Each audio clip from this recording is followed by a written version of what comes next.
ఈ రోజే డౌన్లోడ్ చేయండి. మీ ఫేవరెట్ షోస్ చూడండి. అక్క, సింధు గురించి ఆలోచిస్తూ ఏమీ తినలేదు. కనీసం కాఫీ అయినా తాగు, తీసుకొస్తాను. వద్దు. అక్క, చెరువులో నీళ్లు వెళ్లి చెరువెనకాల పడ్డాక ఇప్పుడు బాధపడి మాత్రం ఉపయోగం ఏంటి?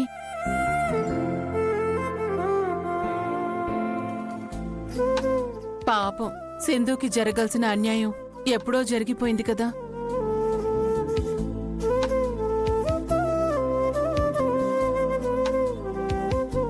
జీవితం మీద అదెన్నో ఆశలు పెట్టుకుంది. ఎంతో ఎక్స్ప్లోర్ చేయాలనుకుంది. ఇంక ఫ్రీడమ్ వచ్చేసింది అనుకునే లోపే పెళ్ళైపోయి అసలు ఫ్రీడమే లేకుండా పోయింది.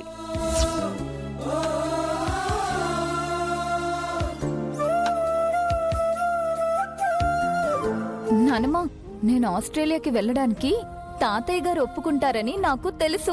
కానీ నాకు నచ్చినట్టు బతుకుతున్నందుకు సంతోషంగానే ఉంది. త్వరలోనే నాకు రెక్కలొస్తాయి. నేను స్వేచ్ఛగా ఎగిరిపోతాను. పాపం పిచ్చి పిల్ల, మనం తినిపిస్తేనే కాని అన్నం కూడా తినలేదు.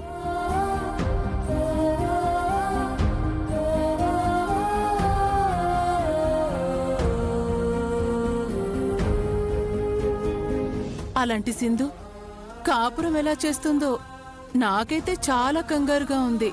నీకే కాదు, మాకు అలానే ఉంది పిన్ని. మేడీ, సింధు ఎలా ఉందిరా? ఎలా ఉంటుందమ్మా? స్వేచ్ఛగా తిరిగి అక్కను తీసుకొచ్చి పెళ్లి పేరుతో పంజరంలో బంధించారు కదా, ఏడుస్తూ ఉంది.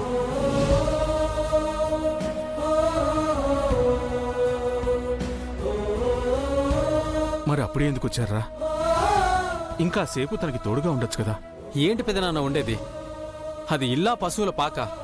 ఎటు చూసినా పేడవాసన, ఈగలు, దోమలు రక్తాన్ని జ్యూస్ తాగినట్టు తాగేస్తున్నాయి.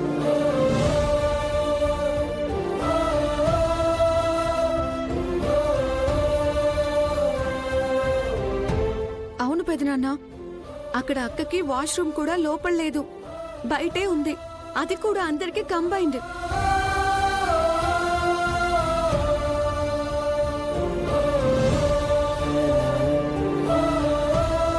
వాళ్ళుంటే రూమ్స్ చూస్తే మన వాష్రూమ్స్ కన్నా చిన్నగా ఉన్నాయి.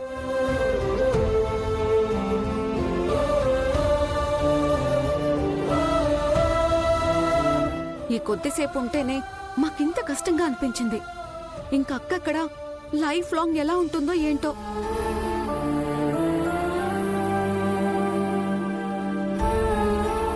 విన్నారా? ఇప్పుడు మీ అందరికీ హ్యాపీగా ఉందా?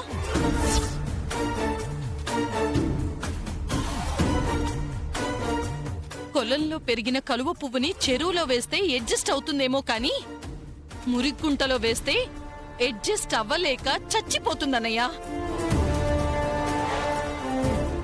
నేనందుకే ఈ పెళ్లి వద్దు అని మొత్తుకున్నాను. కానీ మీరే నాన్న మాట, ఆ మాట, ఈ మాట అని చెప్పి స్వర్గంలో పెరిగిన నా కోడల్ని తీసుకెళ్లి నరకంలో పడేశారు.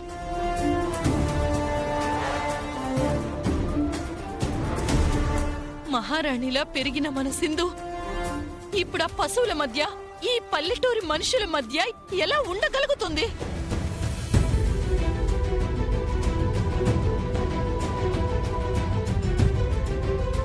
జరిగిందంతా చూస్తుంటే సింధు పెళ్లి, సింధు భవిష్యత్తు గురించి ఆలోచించి చేసినట్టు లేదు.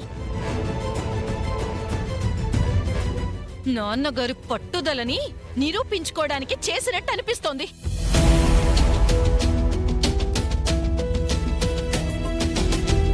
ఈ పల్లెటూరులో ఉన్న గోపీకిచ్చిన మాటని నిలబెట్టుకోవడానికే నాన్న ఈ పెళ్లి చేసినట్టుంది. మీలో ఒక్కరికైనా నమ్మకం ఉందా మన సింధు ఈ పల్లెటూరులో అడ్జస్ట్ అవ్వగలుగుతుంది అని? అవుతుంది.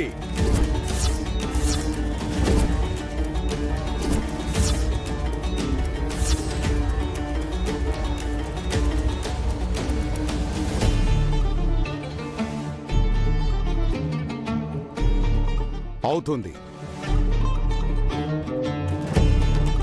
సింధుజాక్షి గురించి మీరెవరూ ఆలోచించాల్సిన అవసరం లేదు, భయపడాల్సిన అవసరం అంతకంటే లేదు.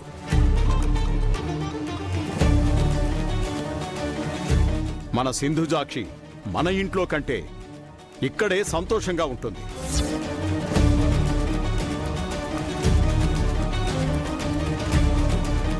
ఈ విషయం నేను కాదు, కొన్ని రోజులు గడిస్తే సింధుజాక్షి చెప్తుంది.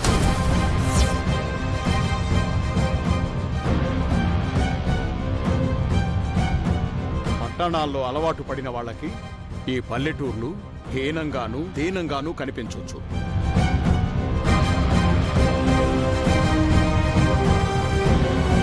కానీ ఒక్కసారి పల్లెటూరి మనుషుల ప్రేమానురాగాలు రుచి చూశారంటే పల్లెటూళ్ళు కూడా పుణ్యక్షేత్రాల్లా పవిత్రంగా కనిపిస్తాయి.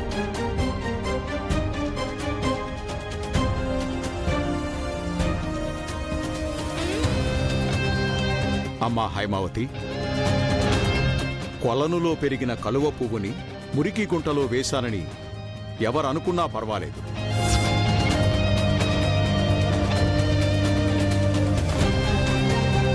నేను మాత్రం కొలనులో పెరిగిన ఆ కలువ పువ్వుని దేవుడి పాదాల దగ్గరే ఉంచాను.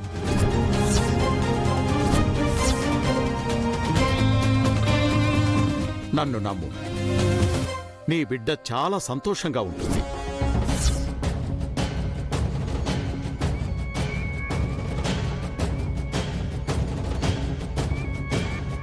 నేను మాత్రం ఈ నరకంలో ఒక్క క్షణం కూడా ఉండలేను. నా మెళ్ళో ఉన్న ఈ మంగళ సూత్రమే నా చావుకి ఉరితాడవుతుంది. ఇప్పుడు నాకు చావు తప్ప ఇంకో దారి లేదు. నేను చచ్చిపోతాను, నేను చచ్చిపోతాను, నేను చచ్చిపోతాను. గోపి గురించి నాకు పూర్తి నమ్మకం ఉంది. గోపి అందంలోనే కాదు, గుణంలో కూడా ఆ శ్రీరాముడే.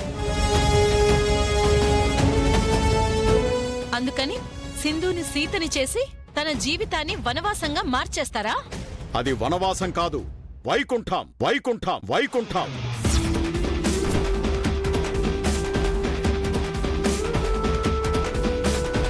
సింధు మహారాణిలా పెరిగిన అమ్మాయి అన్నావు కదా, రామాయణంలో సీత కూడా మహారాణిలా పెరిగిన అమ్మాయే.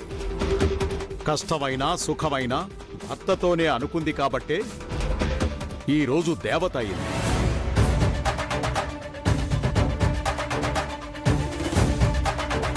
ఇంకా సింధు గురించి ఆలోచించడం మానేసి మీ బట్టలు సర్దుకోండి, పొద్దున్నే మనం వెళ్ళిపోవాలి.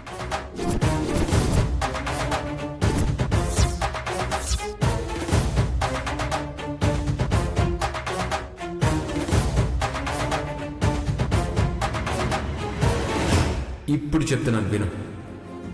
ఈరోజు రాత్రికి ఎట్టి పరిస్థితుల్లోనూ నిన్ను ఈ ఇంటి నుండి, ఈ ఊర్లో నుండి తీసుకెళ్తాను. అంటే సింధునిలా ఒంటరిగా వదిలేసి వెళ్ళిపోదామా? ఒంటరిగా వదిలేయాలనే వెళ్ళిపోదామంటున్నాను.